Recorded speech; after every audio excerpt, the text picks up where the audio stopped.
announcement by Randall Dietrick, who is now in his 4th year as Executive Director of the Minnesota Military and Veterans Museum at Camp Ripley.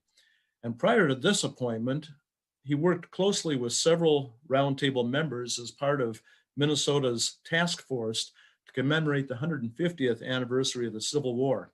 He assisted with the creation of the Minnesota in the Civil War exhibit at the History Center in St. Paul, and he produced related on-air documentaries for the Twin Cities Public Television. And I should just mention that he also is doing a monthly World War I roundtable, and you can get in touch with the museum up at Camp Ripley if you would like to be part of the audience of that great Zoom program that happens once a month. Randall, it's all yours. Thank you, Stephen.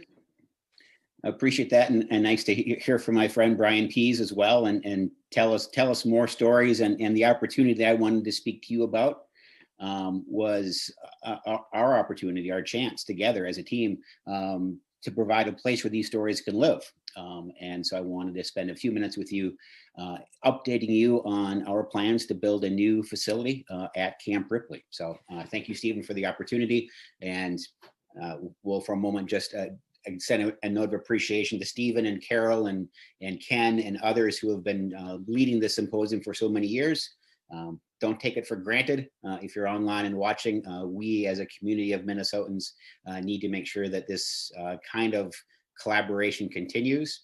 And we're kind of counting on it with your help to build a new museum outside the wall of Camp Ripley. We'll show a few slides to you here to update you about where we are in this process. Right now, this is just outside the wall of Camp Ripley, north of Little Falls. You'll see Highway 371 on the right-hand side there, but right now it's an empty field, but key and pivotal for us is traffic. Traffic moving from Minneapolis to the Brainerd Lakes area, and Highway 371 is the artery to make that happen. So where we have been for 40 years has served us well, our partnership with Camp Ripley for sure, but the chance to move to this new site, 32 acres in size, just outside the walls of Camp Ripley and immediately adjacent to Highway 371 is priceless for us, because that exposure to our new facility on this large tract of land that was donated to us by a veteran is key. And so this will be our home in the near future. This might look a little blurry on your respective screens that I'm sharing with you, but maybe most exciting in all of this is that we'll talk for a moment about what's going on inside the museum itself, the galleries, and there's a dedicated Civil War gallery that we're going to need a lot of help with, including folks on this call moving forward. But also important to note that 32 acres is a large footprint. And I'm excited just about the possibility of working with Arn Kind and others to take full use of this property. Some of the property is going to be fully developed and all, but other areas will be not developed that will allow us to do all kinds of reenactments, I'm hoping, including Civil War reenactments on this site. So one, it's terrific to have the land, have it be in a position where lots of people will see what we're doing there, and nothing can be more compelling than to see a Civil War reenactment playing out right there for people to see. And you'll note on the diagram here, just for reference at least, the Mississippi River is the blue spot on the left-hand side of your page. Between the river and our 32 acres, that sliver of land right along the highway, is the cemetery, which will be another opportunity for us to collaborate with the folks at the cemetery. If you haven't been there, it's a beautiful site, is well used, and we want to be a good partner with them as well. To update you just kind of where we're at, this museum is being built. There's no question about that.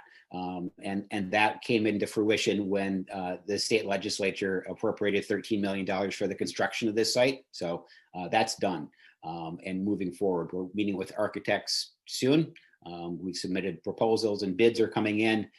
So that $13 million will build a facility, and we'll show you a rendering in just a minute. We've received an additional $3 million in private funding. The private funds that we're looking to secure, $8 million in total, is going to outfit this facility with those gallery spaces and with education classrooms and other things. So there's no doubt that building is being built, and now we're doing private fundraising. Our board especially is leading that effort to bring in the kind of dollars that we want to have to make sure that these gallery spaces, the education classrooms, are really top notch. What that will buy us, essentially, by the state of Minnesota, is about a 40,000 square foot facility. So it's going to have a presence there, no doubt, on those 32 acres. We're going to continue to be good collaborators with Camp Ripley. You know, we want to be a regional resource and have every intention of forging a national reputation and partnering with lots of folks, including, you know, Gettysburg, the World War I Museum, World War II museums, and the like. So we'll have a presence, I think, statewide and nationwide. Timeline, groundbreaking next fall, and then a grand opening, spring of 2024. For what it's worth, I'm happy to put out there that we'd love to host the symposium moving forward. So give us a chance and count us in as a willing partner. We can make this happen, and that's a big commitment of what we want to do at the facilities: host symposiums, host veteran reunions, and other things that are going on. A rendering of the building. This is conceptual in nature, so the actual building won't look exactly like this, but it'll move in this direction as far as the size of it and kind of how it's oriented on that site plan that I showed you.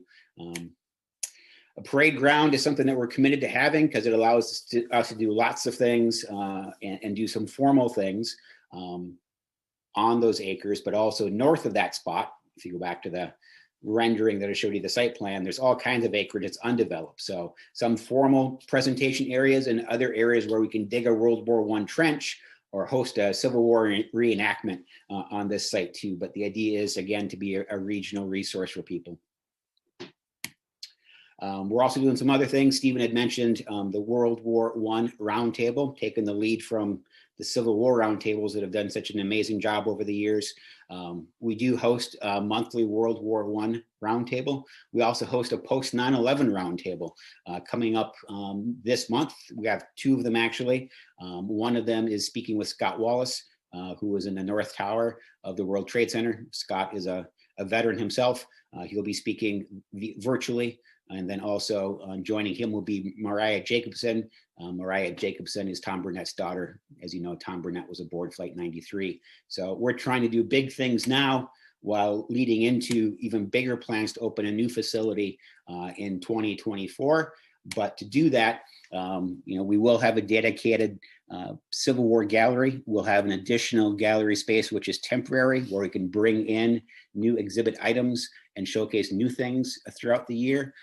So we'll be looking to work with all of you in the future to define what does this space look like and how can we do right by Minnesota's Civil War legacy by having a permanent home that I think will be a significant attraction and resource for people in central Minnesota and really statewide.